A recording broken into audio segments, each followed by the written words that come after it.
Welcome. My name is David Hawksworth. I'm your host today, and we're joined by Debbie Pack, who's the Director of Finance and Administration. Debbie, welcome to the program. Thank you. As we are taping this, it's late April 2022, just about a third of the way through 2022. But here at the city, we're thinking about 2023 quite a bit. Absolutely.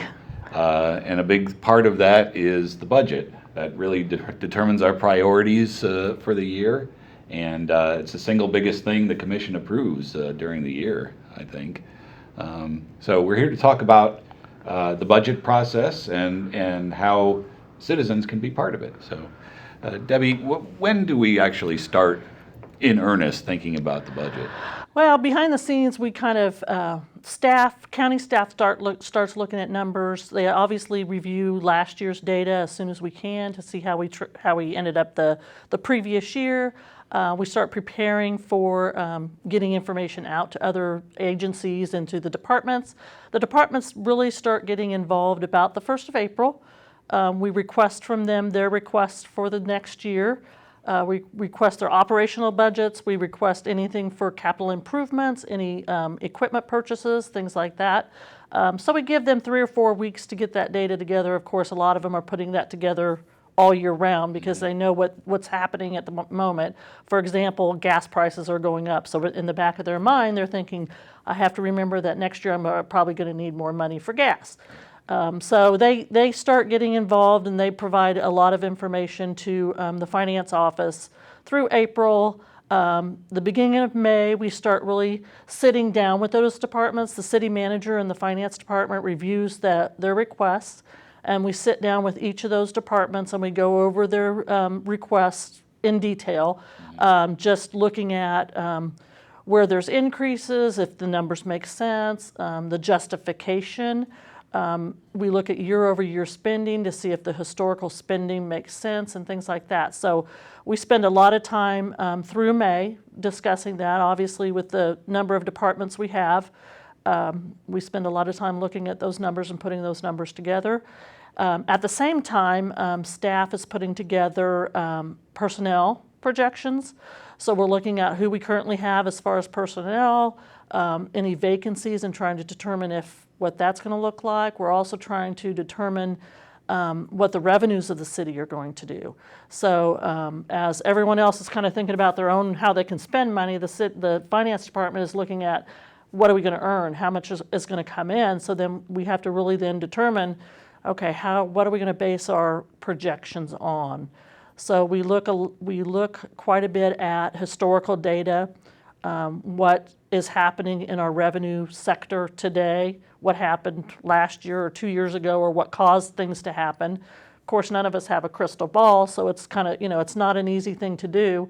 And we certainly don't want to budget higher on the revenue side than we think is legitimate. So we tend to be very conservative, because we'd much rather come in with more revenue than less revenue, because in the state of Kansas, we have to present the state a balanced budget. So we have to say our revenues or whatever we have available in our bank account is going to cover what we're going to spend for this year.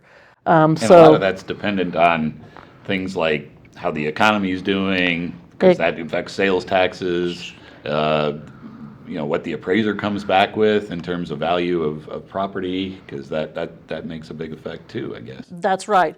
And, speaking of that, there's a lot of other, the major revenue sources for the city are obviously sales tax, property tax, and then goes down to some of our fees, or is about the third one. So it's about a 30-30 split. And so property tax, of course, we have to wait for the valuation from the county. That doesn't come to us until June, so we're kind of waiting on pins and needles. But with the new statute that went into effect last year, which is a version of a tax lid, that created the effect that the city cannot levy taxes, tax revenue in excess of what it did the prior year. So once they set that level was set dollar-wise going forward. If we need to do that, then we have to go to a public notice. We have to notify, if we're going to go over that revenue amount, we have to notify the county, and then the county will send a letter to all of the taxpayers in the city of Salina. Just notifying them that we're going to have a public hearing. They're welcome to come to that public hearing and give input. At that point, it's still in the discussion phase, so that's a perfect opportunity for the public to get involved. And so that process kind of delays the whole budget process a little bit. That's on the property tax side. On the sales tax side, there's so many things that affect sales tax. You mentioned the inflation and things like that. Obviously, people spending. We've seen a large increase in sales tax over the last couple of years. We don't know scientifically, but we attribute that to people got stimulus checks that put more money out in the spending world. As the price of something rises, the sales tax also rises. So as prices increase, we're getting more sales tax from that. Well, and like the situation in China probably has something to do with it too. Sure, because we're all seeing the cost of everything go up now.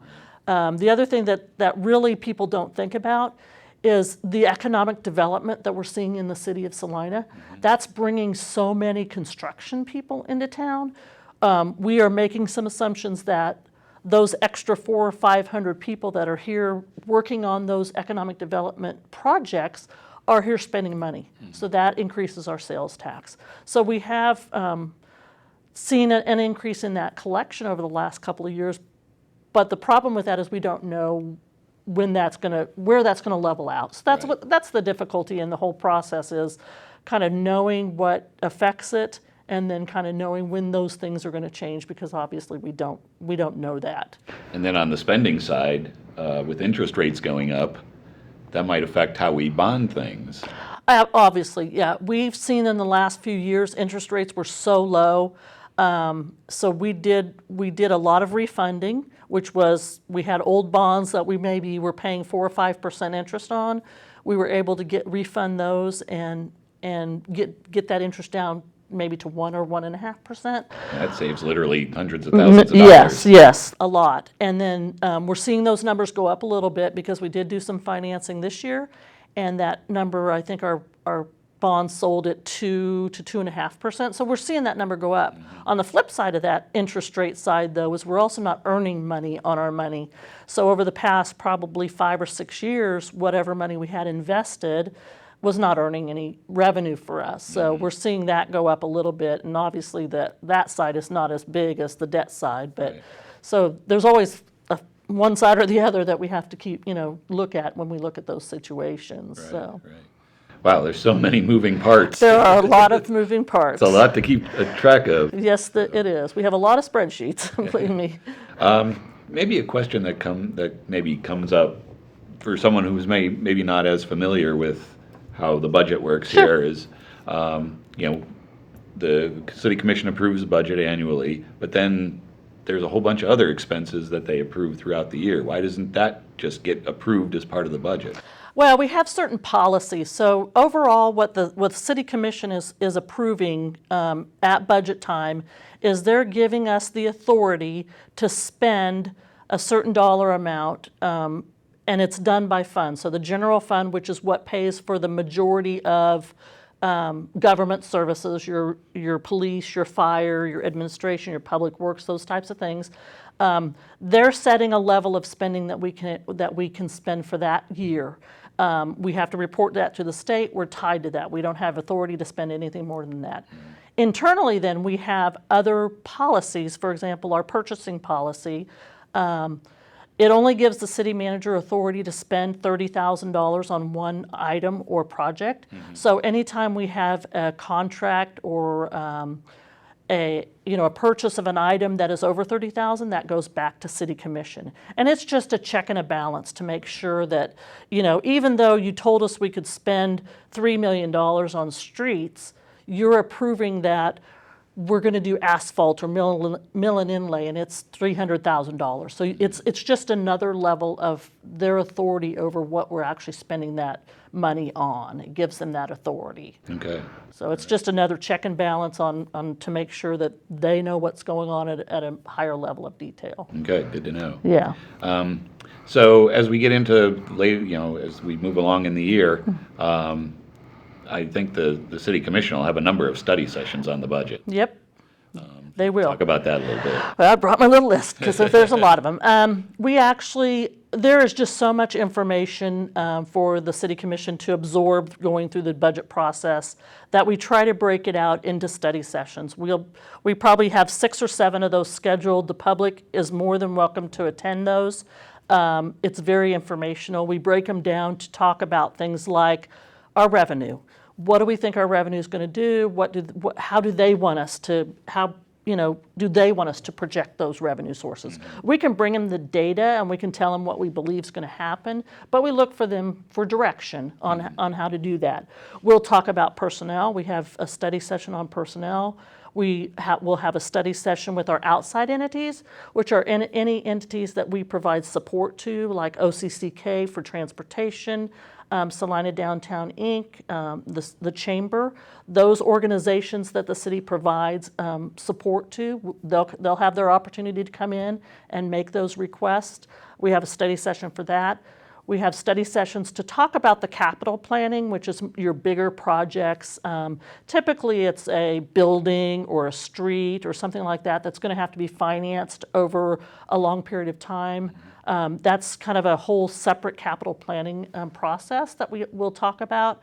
And then obviously we'll talk about the actual departmental operational budgets that have been requested and that the city manager is recommending so that they have an opportunity to see where the dollars are going. So like I said, from our study sessions start May 9th. They run almost every week through about July 18th. There's a couple in there with holidays, and there's a couple in there that won't be specifically budget related, but for the most part, every one of those Mondays we'll be talking something budget related. So if the public is interested in where their money's going, that's the time to kind of look at those categories of what we're talking about and see if that's what's really they're interested in. So usually City Commission study sessions are on Monday afternoons. Yes. Usually start 2:30 in the afternoon. Yep, depending on the topic and how long we think it will take. It's usually 2 or 2:30. Okay. And, Right before the regular meeting.